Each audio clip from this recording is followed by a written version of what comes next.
So this is going to be the story of my custom desk, a workspace, a listening station, and maybe something more. But like along the way, I started to ask myself, what really makes a great space to work and listen? Can a desk be more than just furniture? Because for me, everything I build is more than just materials. It's a mix of design, sound, experience, and personality. And that's what this desk became. A personal collaboration between ideas, disciplines, and desires. I guess, have you ever noticed how being an audiophile is a lot like being a designer? Both are constantly chasing perfection, that elusive, always just out of reach feeling of everything clicking. But it's never just about one piece. It's about synergy. Like in great listening setups, great design happens when things work together.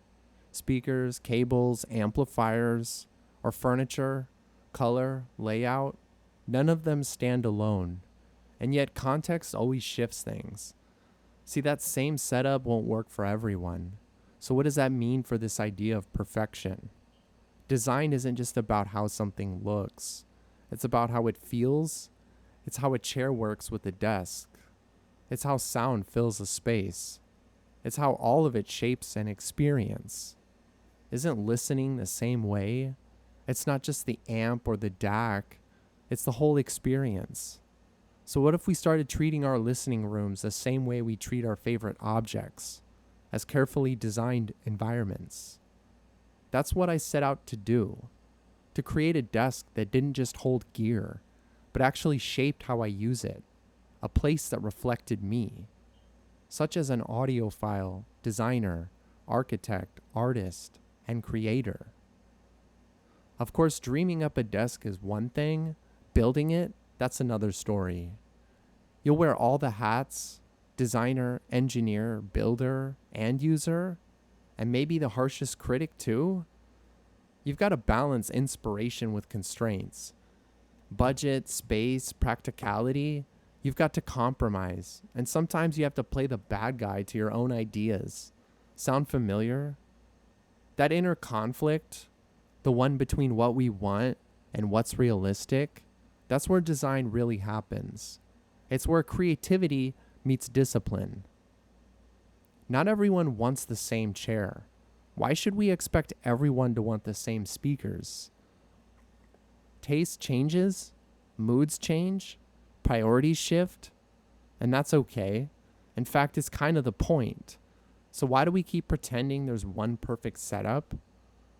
A good product, whether it's a speaker or a desk, is never just one person's vision. It's a collaboration. Designers, engineers, users, each one of those people brings something different. And that's what I love about this process. The way ideas collide, the way materials and constraints shape creativity, the way a tool can be more than a tool. It can be a vibe, a stance, a belief. You see, guys, audio is no different. It's not just about measurements or specs. It's also about feeling, about attitude, about aesthetics. That's why the look and feel of a space matters, and that's why this desk matters. And that's why the look and feel of your audio equipment matters. Because it's more than just a surface, it's a system for experience. Let's be honest, most modern desks are built like command centers. Everything in reach, nothing moving. No mess, no texture, and no soul. But remember when desks were messy? When we wrote, drew, built with our hands? I miss that. So I wanted to bring some of that tactility back. Not just a desk for clicking and scrolling, but for touching, listening, experimenting. Something that doesn't just hold gear, but invites play.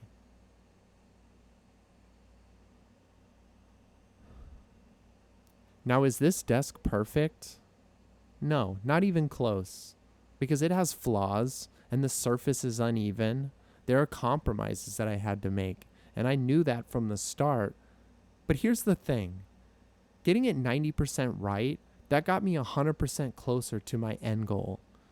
And that last 10% would have taken 90% more time and money to complete.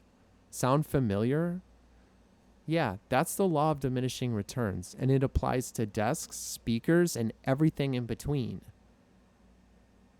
Most people won't even try if they can't get it perfect, but maybe that's the wrong mindset.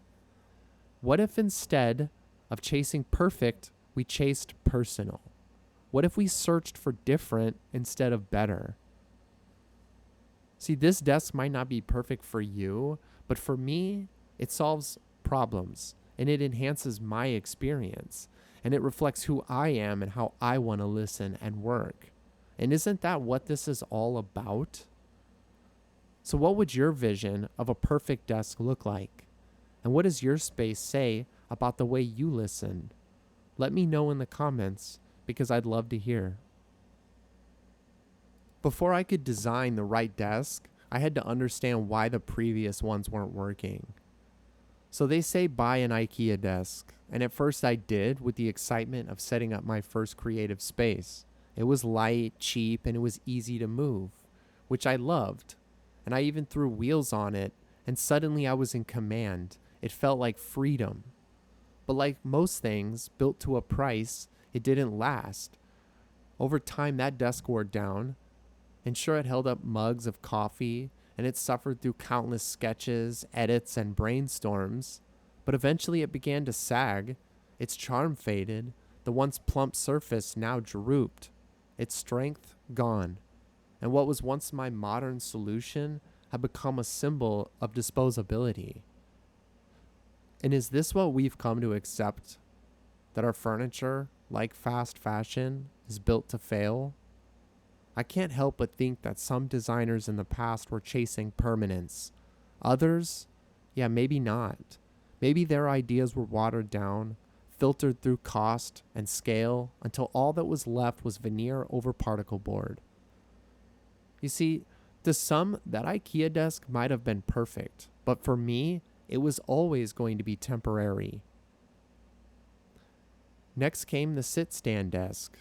You know the one. Better ergonomics, they said. Healthier. And sure, I bought into it because social media made sure I couldn't escape it. Ads, influencers, reviews, it was everywhere. And at first I liked it. At work, I'd use them and appreciated the flexibility. But in a home studio, that's where the cracks started to show. Have you ever looked under a sit-stand desk after a few months of use? Yeah. Cables spilling everywhere, power bricks dangling, Velcro barely hanging on, a mess. A mess pretending to be a minimal solution. We're told to organize it, to hide the chaos, but no amount of zip ties or double-sided tape can defeat gravity or bad design. So why are we expected to strap a computer's worth of hardware to the underside of a wobbly board? Why are the guts of these desks left exposed like we're building some Mad Max style rig? And then there's the vibe. When did we decide that bringing the worst parts of corporate furniture into our homes was a good idea? When did sterile and soulless become modern? These desks promised a clean workspace, but they delivered a battlefield of tangled cables and constant adjustments. See, here's the thing. None of these prior desks had what I needed. Not one had the strength of character to anchor my work. Not one addressed the tools I actually use. DACs, amps, controllers, cables, and converters. Not one understood that a desk in a creative studio isn't just a surface. It's an interface. I wanted something that did more than just hold stuff. I wanted a desk that disappeared when I was working, that made my computer feel like a part of the room rather than a foreign object. You see, I wanted a Swiss Army knife of a desk. Something clean, integrated, and powerful. So I started over. This desk needed to do it all, and it had to conceal my gear, my headphone amp, DAC, interface, USB hub, dual PC switch, laptop dock, and everything else I use daily. It had to organize, not obstruct, support not shout. So I had this concept floating around in my head for months. Nothing was fully drafted, just a vision. I had a sketch of a thick, cable-hiding, wall-conforming form. And then I found it. Second use. If you've ever been, you know. It's not just a store, it's a graveyard of buildings. It's a place filled with forgotten materials and lost stories. And there it was, a stack of vertical grain Douglas fir, a Pacific Northwest treasure. Perfect. Did I hesitate? Yeah, of course I did. I didn't have a final plan. But sometimes the material chooses you. And like in hi-fi, you can plan the system and you can research all the parts, but it's not until you listen that the truth emerges. This desk would follow that same logic. It would come together in the making, not just the planning. No drawing could capture the quirks of my space. This is a 135-year-old building. Nothing is level, square, or plumb. So I had to build in response, adjust on the fly, one cut at a time. Field fit like sculpture. And through that process, I realized the desk was becoming a metaphor for how we work, for how we design, and for how we listen. In audio, some chase perfection like engineers, others like artists. Some want measurable accuracy, others want feel, soul, and vibe. Where do you fall on that spectrum? I think the answer lies somewhere in the middle. And maybe, just maybe, that's where the perfect desk lives too. Not in mass production, but in a space built specifically for you and by you. You see, I think this is where the audio world gets it wrong. Like so many other facets of life on Earth, humans love to speak in absolutes. See, we crave definitions of perfection, of greatness, of what's correct. But the truth is, perfection is entirely personal. As users, we must define our own version of perfection, separate from that of the designer. We must resist being burdened by someone else's idea of what's best. Audiophiles and engineers alike need to come to terms with this. Most listeners see audio gear as pure science, neutral, measured, logical, but each piece of equipment is shaped by the personal experiences, opinions, and theories of its creator. These machines are not just scientific, they're artistic. They are expressions, not just equations. There will always be an inherent bias in audio design. One person's sonic heaven is another person's auditory nightmare. See, in the end, your enjoyment is all that matters. My desk, just like my hi-fi system, will always have shortcomings, glaring flaws, and unsolvable problems. But that's not a failure, it's the nature of creation.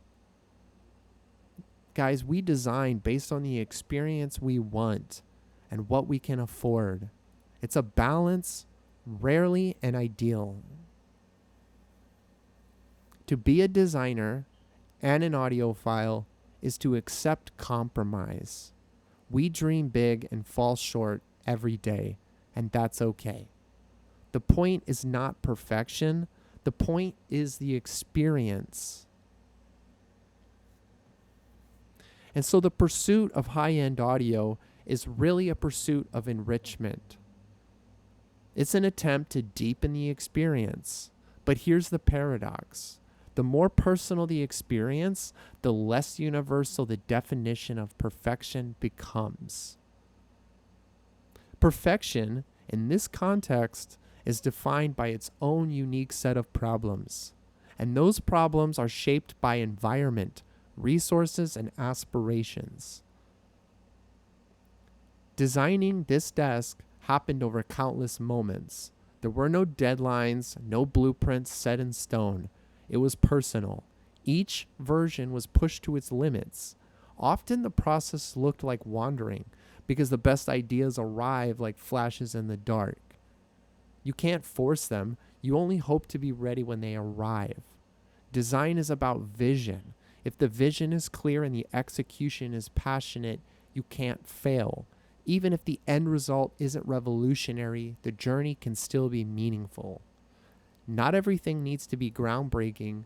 Some objects simply want to be useful, and some ideas don't want the spotlight, and that's okay too. You see, the older I get, the more I question perfection. What is perfect? What is great? What is beautiful? These are not truths, they're cultural constructions, shaped by experiences and bias. A review is not a verdict, it's a lens, one person's story. They say beauty is in the eye of the beholder. I believe the same is true of hi-fi and furniture and anything else designed by humans. Being a designer means living with contradiction. It means holding two ideas at once, ambition and acceptance, precision and chaos, art and function. See, we live in a world obsessed with measuring emotion, trying to quantify what cannot be quantified. In architecture, it's unethical to say best. But in hi-fi, it's a standard practice. That's the difference. Awareness. Architecture knows they're shaping lives.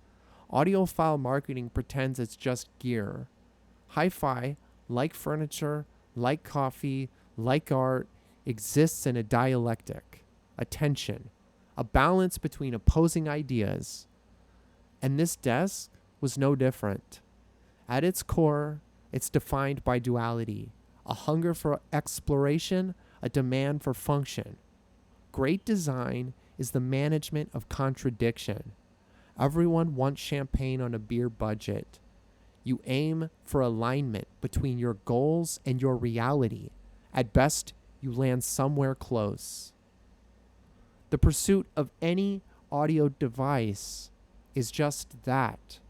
It is the pursuit of a duality between function and experience, between form and function. The build itself was a challenge because I had no garage, no backyard, just a street-facing apartment above a storefront in the city. My listening space would have to become my maker space. The design had two phases. So on one side, it was a multifunctional drawing table. Upright, it becomes a 42-inch workbench. Angled, it transforms into a drawing surface. And when I'm done, the drawers roll out and the tables fold down. What seems like a minor tweak is in practice a revelation. The desk's core includes a raceway to conceal cables, DACs, amps, and a rack-mounted surge protector. So access was key. So I used a slat design inspired by pallets and picnic tables. It felt honest and different. 5 slats on top and 2 slats below are removable with brass screws. The rest are nailed and filled. The project unfolded in stages, dictated more by spatial limitations and efficiency. First, finishing wood, then cutting, then assembling. Phase 1, the guide rail. I prefabricated a custom hinge system from Door Hardware. Amazon engineering, I call it. Creative repurposing through obsessive scrolling. Phase 2, the table build. Boards were bowed, so I laid them out to cancel one another. The frame was made by doubling boards, gluing, clamping, and cutting. Corners were tough without ideal tools, but angles were used to hold.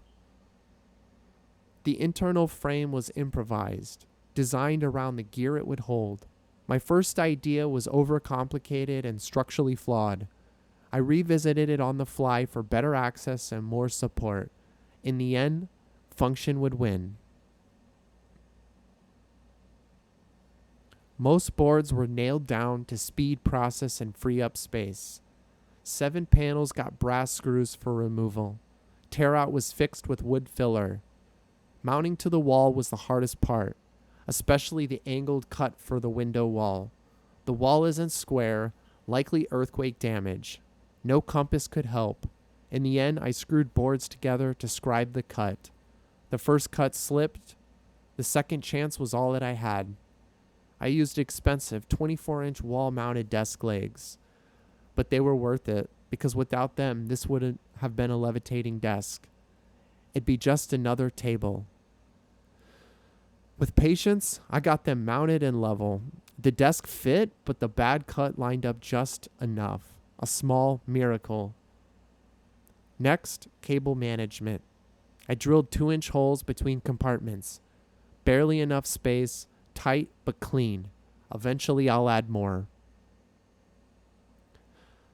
I tested this setup before final finishing. Mounting the monitors was tricky. Even in studs, the brackets had play. One monitor is bigger than the other, which threw off symmetry. I had to get them flush to the wall. A few scrap boards helped create pressure, just enough to hold steady. So I applied the final finish and carefully snaked cables through the frame.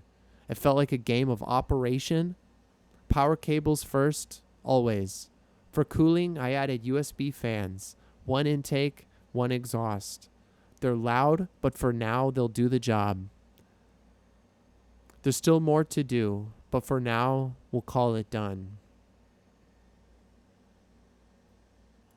In the end, it will always be manufacturers, designers, and engineers alike who will define perfection to the masses. But just know that it is ultimately up to you to define perfection. Thanks for watching my video, guys. Like, comment, hit the bell notification down below,